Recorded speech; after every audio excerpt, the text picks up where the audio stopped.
राधे राधे दोस्तों, मैं सीमा यदुवंशी आप सबका स्वागत करती हूं अपने चैनल संस्कृति की पहचान में। दोस्तों, आज की कहानी बहुत ही मनोरंजक है और आशा करती हूं आपको बहुत पसंद आएगी।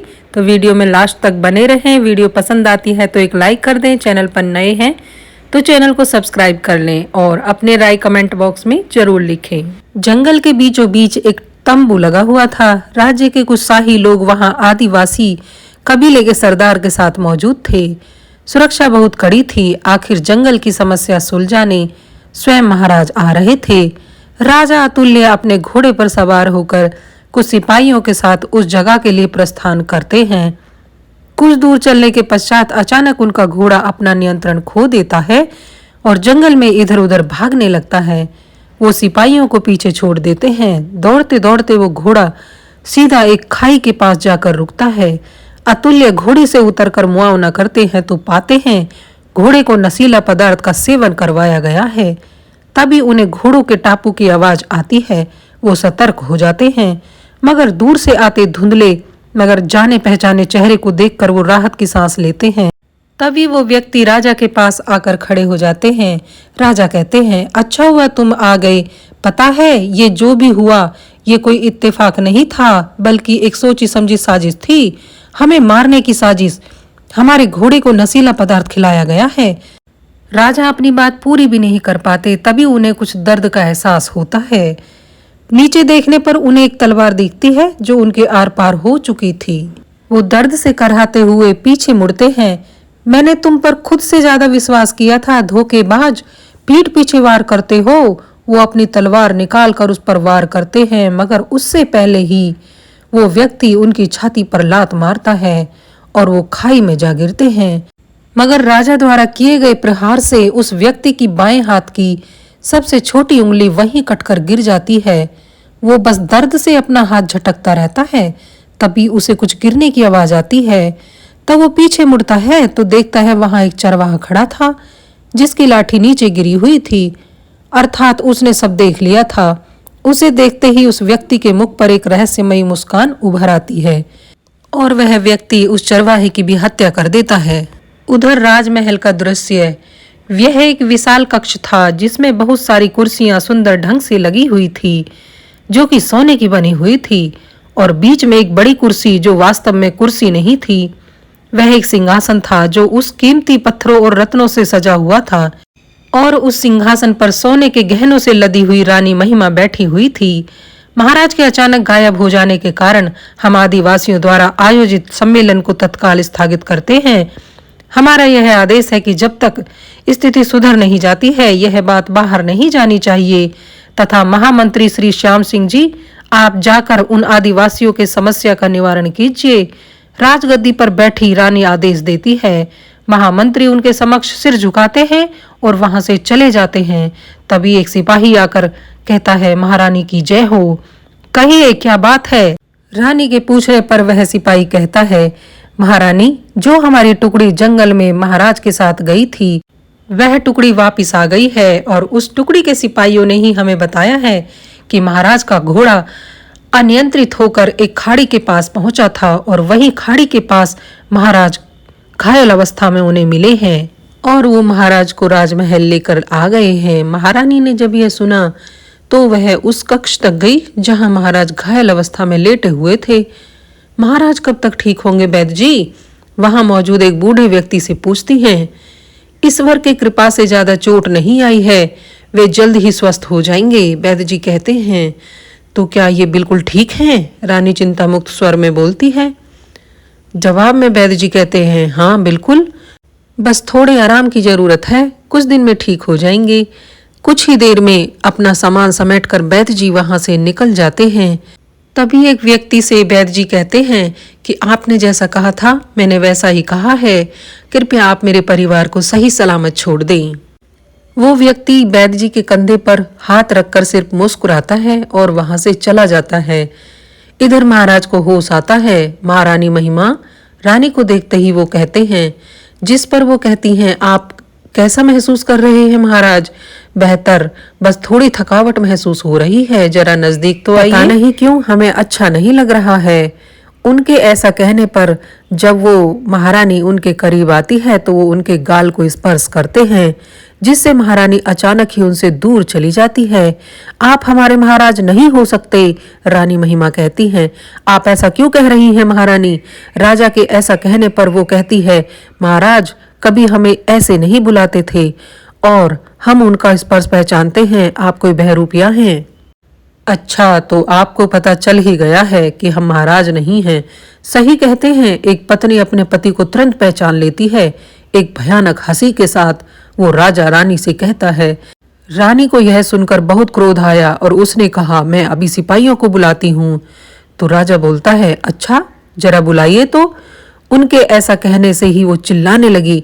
तभी पीछे से उन पर कोई प्रहार करता है और वो बेहोश हो जाती हैं। उस व्यक्ति को देख वो राजा मुस्कुरा देता है। अगले दिन सिर पर मुकुट, गले में ढेरों हार और शाही वस्त्र पहने वो नकली राजा प्रवेश करता है और उसको देखकर सब उसके सम्मान में खड़े हो जाते हैं। वह सीधा जाकर राज सिंहासन पर बैठ जाता है और एक नजर सबको देखकर कहता है, महामंत्री जी कहाँ हैं? तभी एक मंत्री बोलते हैं कि महारानी जी ने उन्हें एक अधूरा कार्य करने के लिए भेजा है जो आप करने गए थे। तभी उनका अंगरक्षक रवि बोलता है, महाराज आप कुशल तो हैं ना?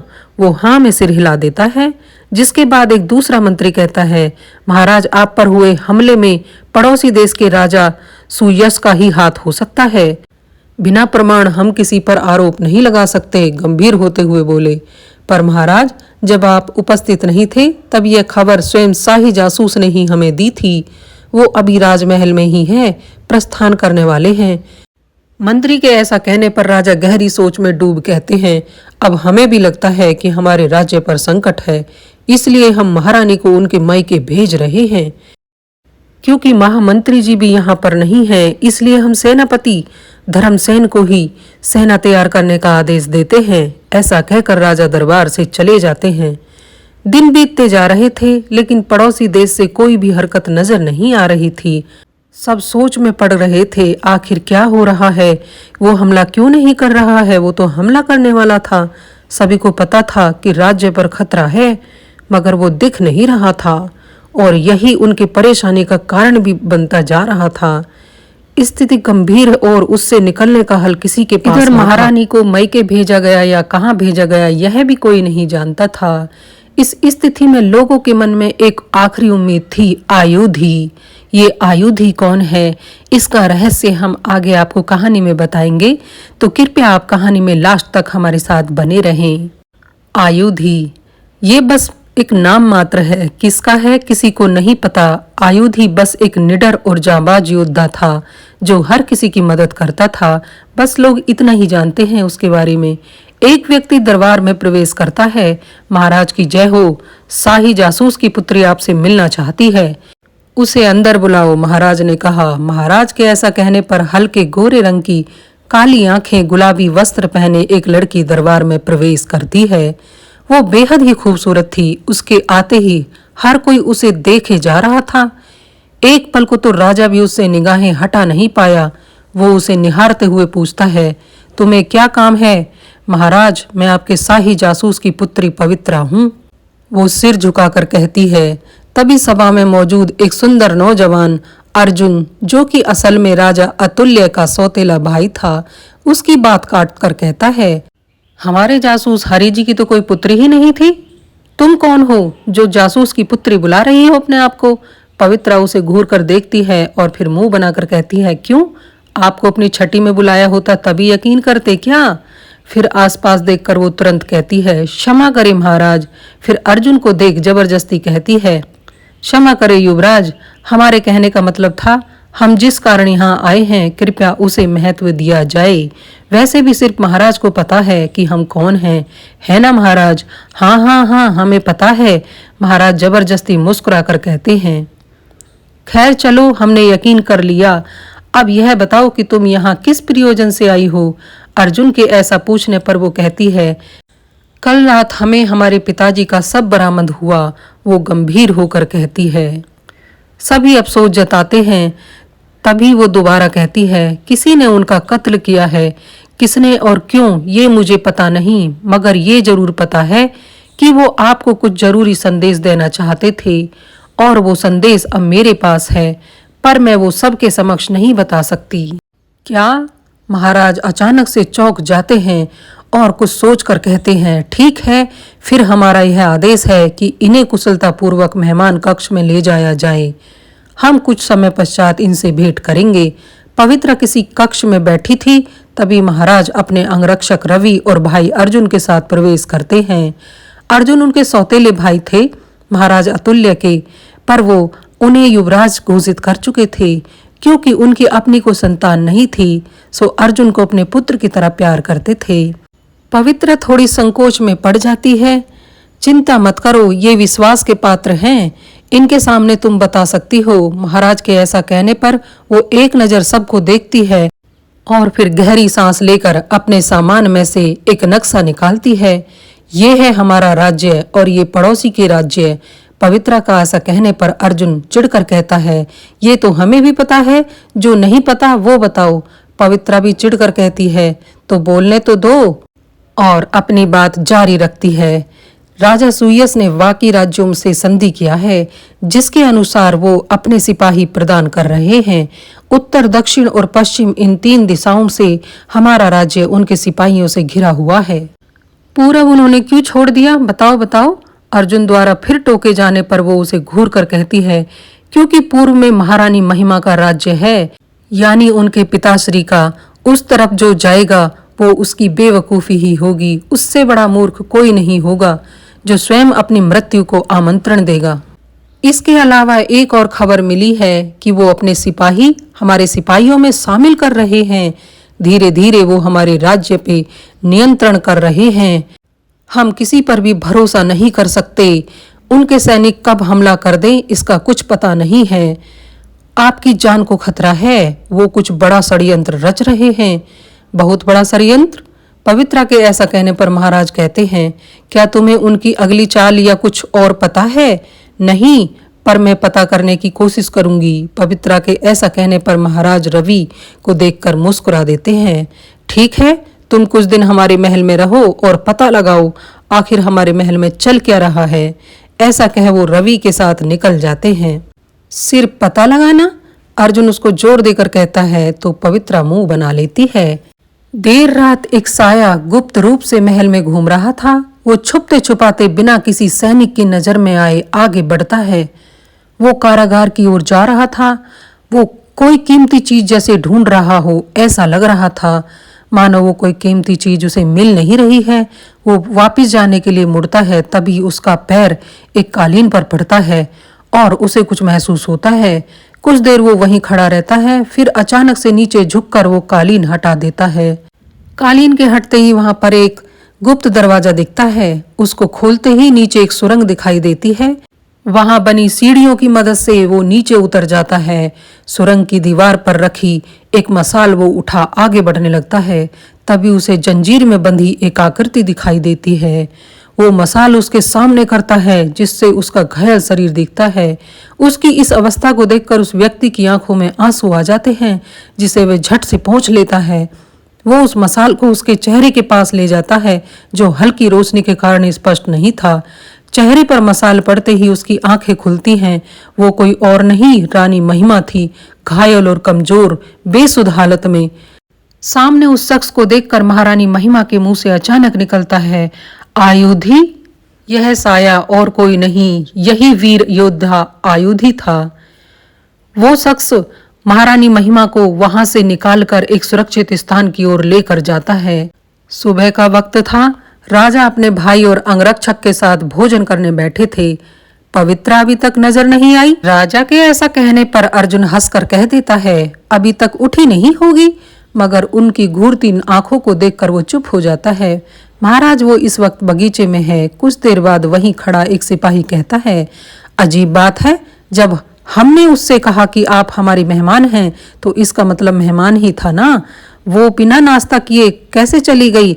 महाराज के ऐसा कहने पर सिपाही कहता है, उन्होंने तो भोर में ही नाश्ता कर लिया था।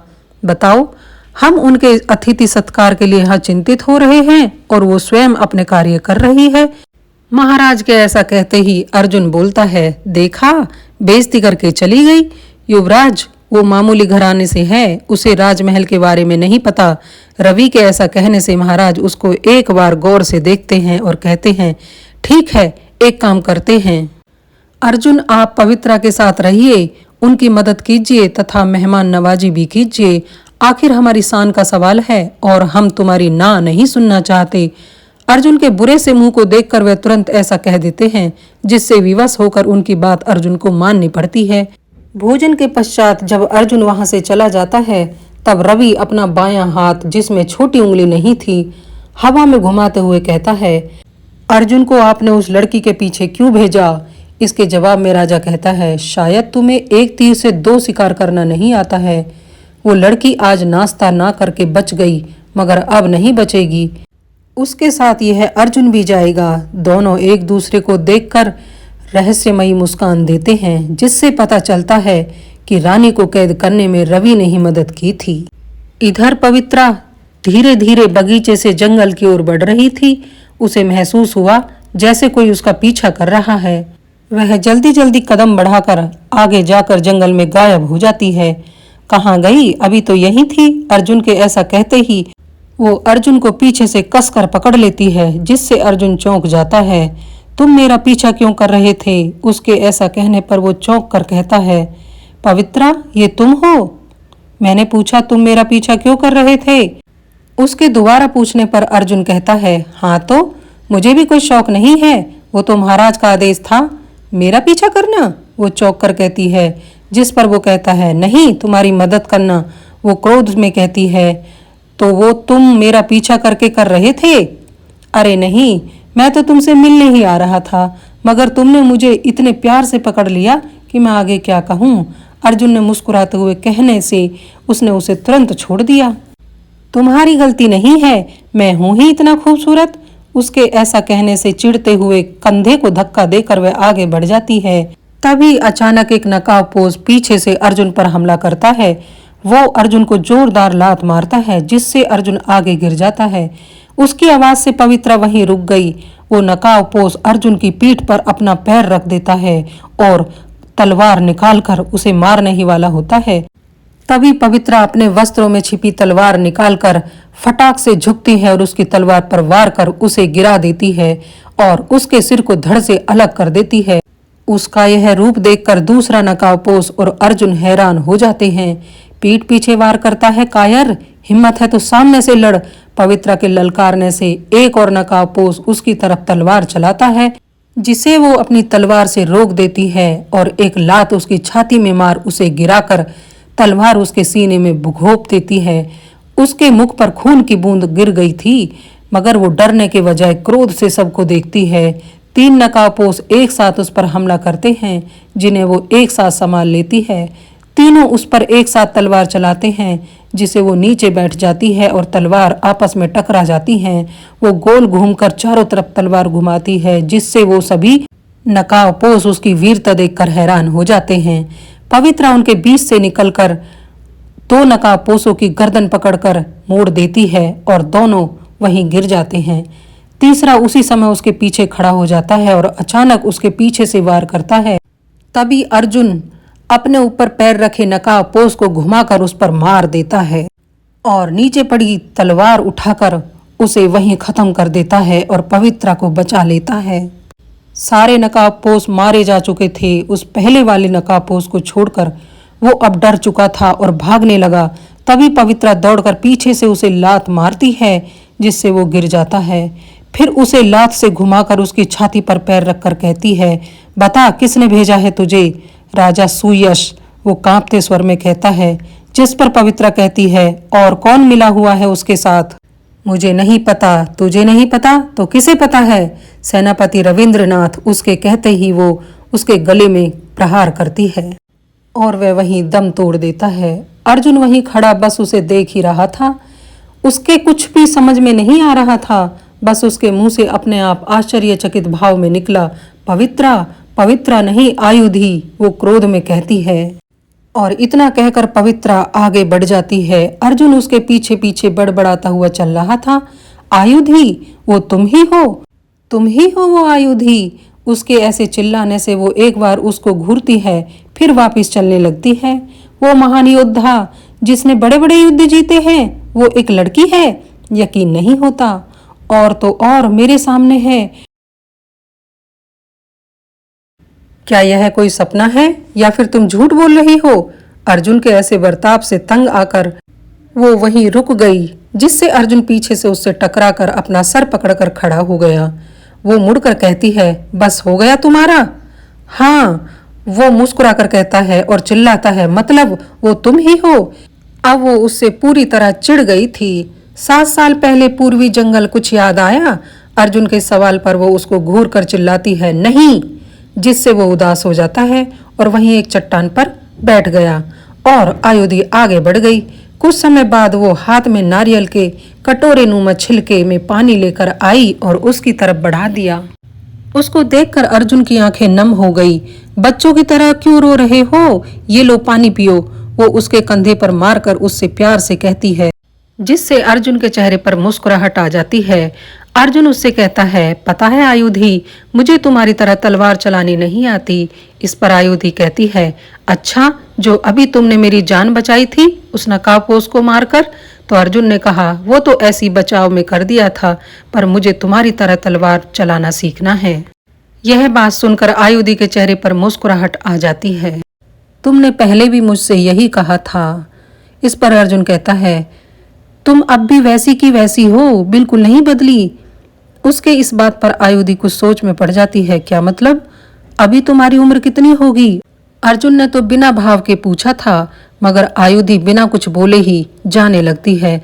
तो वो भी उसके पीछे पीछे जाता है और जिस पर वो पूछती है, क्यों, बताओ ना। उसके आग्रह पर वो कहती है, 28। मुझे पता था। उसके ऐसा कहने पर वो कहती है, क्या पता था? तुम्हें याद नहीं, पर मैं तुम्हें जानता हूँ। 7 साल पहले मेरे भैया महाराज अतुल्य की शादी होने वाली थी। मैं उस वक्त 12 बरस का था। गुरुकुल से छुट्टी मिलने पर मैं बहुत खुश था, मगर लौटते समय रास्ते में मेरे लिए मौत का इंतजाम कराया गया था। तब लगभग 20 वर्षीय नकाबपोश व्यक्ति ने मेरी रक्षा की थी। मुझे केवल उसका नाम ज्ञात है, आयुधि। वो तुम ही थी आयुधि, तुम ही थी ना जिसने मेरी तलवारों में रुचि पैदा की थी। मैंने बचपन में तुम्हारे बारे में बहुत सुना था।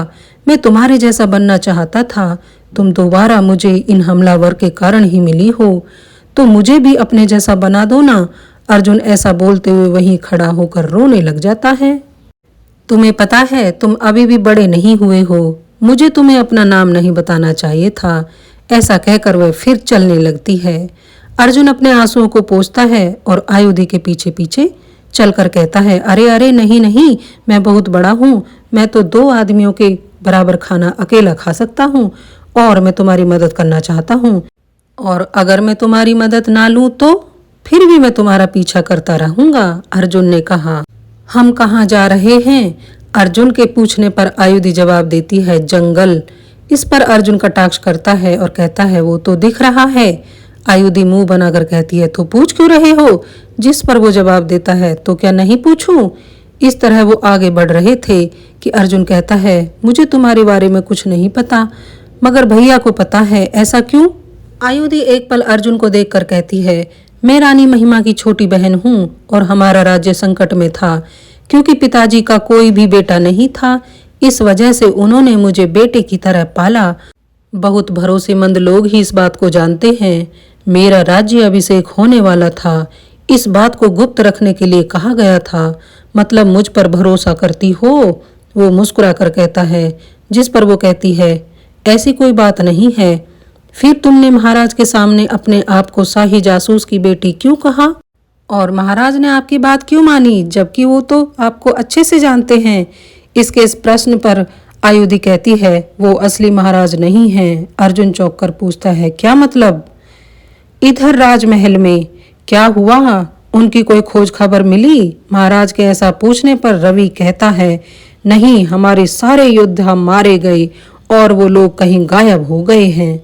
तो ढूंढो उन्हें। उनके आदेश देने पर रवि उन पर चिल्लाकर कहता है, ढूंढ ही रहा हूं और ढूंढ कर उन्हें खत्म करके ही रहूंगा। इधर आयुधि और अर्जुन एक झोंपड़ी के सामने पहुंचते हैं। तब आयुधि रुक जाती है और अर्जुन बस उसे आश्चर्य से देख रहा था। आयुधि दरवाजे को 3 बार खटखटाती है, जिसके बाद एक आदमी दरवाजा खोलता है। वो अंदर जाते हैं। अर्जुन को तो झटके पर झटके मिल रहे थे। वहां महाराज बेहोशी की हालत में लेटे हुए थे। अब कैसी हालत है इनकी? आयुधि के पूछने पर वो व्यक्ति कहता है, स्वस्थ हैं, 2-3 दिन में दौड़ भाग कर सकेंगे। ये सब क्या हो रहा है? तुम तो शाही जासूस के कारण आई थी और महल में छुपे सुइस के सिपाहियों के बारे में पता कर रही थी। फिर ये सब? अर्जुन एक सांस में कह देता है, जिस पर वो व्यक्ति उसे पानी ला कर देता है। पानी नहीं, मुझे जवाब चाहिए। उसकी जिद पर आयुधि बोलती है, हाँ ये सच है कि मैं जासूसी के कारण यहाँ आई थी। मुझे लगा कि यहाँ कोई साजिश कर रहा है महाराज को मारने की, पर आने से पहले मेरे एक मित्र द्वारा मुझे एक संदेश प्राप्त हुआ कि खाड़ी के पास कुछ व्यक्तियों को घायल अवस्था में एक व्यक्ति मिला है, जिसका तुरंत उपचार किया गया। वो कोई और नहीं महाराज थे। इस बात से मैं थोड़ी हैरान थी और बस इसलिए मैं आयुधि बनकर नहीं बल्कि पवित्रा बनकर गई, ताकि मैं उनके इरादों का पता लगा सकूं। मैं महारानी से इस बारे में बात करना चाहती थी, मगर बाद में पता लगा कि उन्हें कैद कर लिया गया है और तो और मुझ पर भी नजर रखी जा रही थी। इस वजह से मैं उनके समक्ष नाटक कर रही थी। तुम युद्ध भी तो कर सकती थी ना? अर्जुन के इस सवाल पर आयुधि कहती है, रणभूमि में लड़ा जाए तो वो युद्ध है, और अगर षड्यंत्र रचकर लड़ा जाए तो वो चक्रव्यूह है, और चक्रव्यूह युद्ध से नहीं बल्कि रणनीति से पार की जाती है। तो अब तुम आगे क्या करने वाली हो? अर्जुन के पूछने पर आयुधि बस मुस्कुरा देती है और उस व्यक्ति की तरफ मुड़कर बोली, सेनापति रविंद्रनाथ, वो कहाँ है? कैसा दिखता है? जाओ पता लगाओ। इतना सुनकर वह व्यक्ति वहां से चला जाता है। अर्जुन ने पूछा, यह कौन है? मेरा खास आदमी। अच्छा, इतना खास? इस पर आयुधि सिर्फ मुस्कुरा देती है। 2 दिन बाद दोनों राजमहल जाते हैं। उनके आते ही एक सिपाही महाराज को इसकी सूचना दे देता है। वो तुरंत उनके पास पहुंच जाते हैं। आप कहाँ गायब थे युवराज? महाराज के ऐसा पूछने पर अर्जुन जवाब देता है, किसी ने हम पर हमला किया था। क्या आपको पता है वो कौन है? महाराज उसे बड़ी उम्मीद से देख रहे थे। तभी वो हाँ में सिर हिला देता है। यह सुनकर वह राजा सोच में पड़ गया। अब तक रवि को भी इस बात की सूचना मिल गई थी। वो भी वहां पहुंच चुका था। ऐसे सोच क्या रहे हैं आप महाराज? अतुल्य उर्फ जयसिंह। आयुधि यानी पवित्रा के मुंह से ऐसा सुनकर महाराज के साथ साथ रवि भी चौंक गया था। ए लड़की, क्या बकवास कर रही है? रवि के घबराहट में निकले लफ्ज सुन आयुधि कहती है, और आपको क्या कहूं, अंगरक्षक रवि या सेनापति रविंद्रनाथ? दोनों को बड़ा आश्चर्य हुआ कि इतनी बड़ी बात इस लड़की को कैसे पता चली। सैनिकों, पकड़ो इन्हें। उस नकली महाराज जयसिंह के कहते ही सारे सैनिक उन दोनों को घेर लेते हैं, मगर फिर भी वो निश्चित खड़े थे। तुम्हें क्या लगता है तुम अपने मकसद में कामयाब हो गए हो? आयुधि ऐसा कहते ही सैनिकों को इशारा करती है और वो उनको छोड़कर जय और रवि को घेर लेते हैं। यह सब क्या है? रवि क्रोध में कहता है तो आयुधि मुस्कुराकर कहती है, क्यों, जब तुम्हारी बिल्ली तुम्ही से म्याऊं करे तो तुम्हें अच्छा नहीं लगा?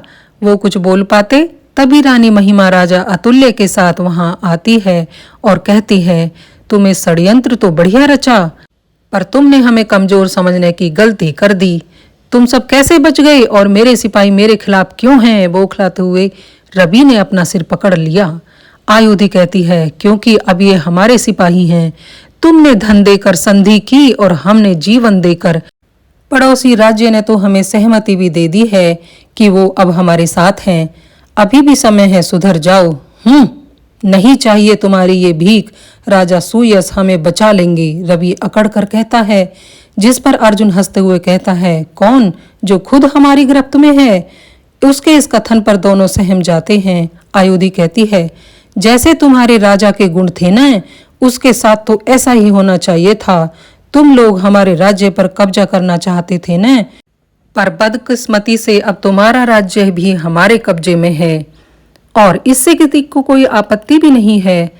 मैं तुम्हें मौका देना चाहती थी, मगर उसकी बातों से क्रोध में आकर रवि उर्फ सेनापति रविंद्र एक सिपाही को हाथ से तलवार छीनकर आयुधि की गर्दन पर रख देता है। तुम मुझे कभी नहीं पकड़ पाओगी। वो उसके सहारे से भागने वाला था। तभी आयुधि कहती है, महाराज ने तो तुम्हारी बस छोटी उंगली काटी थी, मगर तुम तो स्वयं अपना गला कटवाने आ गए। ऐसा कहकर वो पीछे खड़े सिपाही के म्यान से तलवार निकाल लेती है और तलवार से वार कर उसे दूर गिरा उसका गला काट देती है। जय डरते हुए अपने हाथ आगे कर देता है और कहता है, मुझे जिंदा रहना है, मुझे कैद कर लो। और आयुधी तलवार फेंककर सैनिकों को इशारा करती है और वो उसे ले जाते हैं। रानी महिमा उसके गले लग जाती है और राजा अतुल्य उन्हें मुस्कुराकर देखते हैं। मुझे अब चलना चाहिए। आयुधी के इस कथन पर अर्जुन मुंह फुलाकर कहता है, इतनी जल्दी? जिस पर वो मुस्कुराने लगती है। कुछ समय बाद आयुषी घोड़े पर बैठकर अलविदा लेती है। अर्जुन उसके पास आकर कहता है, मुझे तुम पसंद हो। आयुधी एक पल उसे देखती है, फिर कहती है, मैं तुमसे 8 साल बड़ी हूँ, तो क्या हुआ? वो मुंह बनाकर कहता है, तुम सच में अभी भी बच्चे हो। ऐसा कहकर वो जाने लगती है। तभी अर्जुन कहता है, क्या हम दोस्त नहीं बन सकते? उसके मुंह से ऐसा सुन आयुधी के कदम रुक जाते हैं। कुछ पल तो वहीं जम जाती है, मगर फिर वह बिना मुड़े अपने घोड़े को एड़ मारकर आगे बढ़ जाती है। अर्जुन उदास हो गया। वो बस बिना भाव के उसे देख रहा था। इतने में अर्जुन को आयुधी के स्वर सुनाई देते हैं। कभी आपको जरूरत पड़े तो अपने इस दोस्त को याद रखना। आयुधी मुड़कर अर्जुन की तरफ मुस्कुराकर देखकर कहती है। यह सुनकर अर्जुन के चेहरे पर भी मुस्कुराहट आ जाती है और वो खुशी खुशी आयुधी को अलविदा कहता है। दोस्तों, कहानी यहीं पर समाप्त होती है। आज की कहानी कैसी लगी कृपया हमें कमेंट करके ज़रूर बताएं। कहानी थोड़ी सी भी अच्छी लगी है तो एक लाइक कर दें। चैनल पर नए हैं तो चैनल को सब्सक्राइब कर लें। आप लोगों के समर्थन की हमें बहुत ज़्यादा आवश्यकता है। तो दोस्तों, फिर मिलते हैं एक रोचक कहानी के साथ। तब तक के लिए राधे राधे।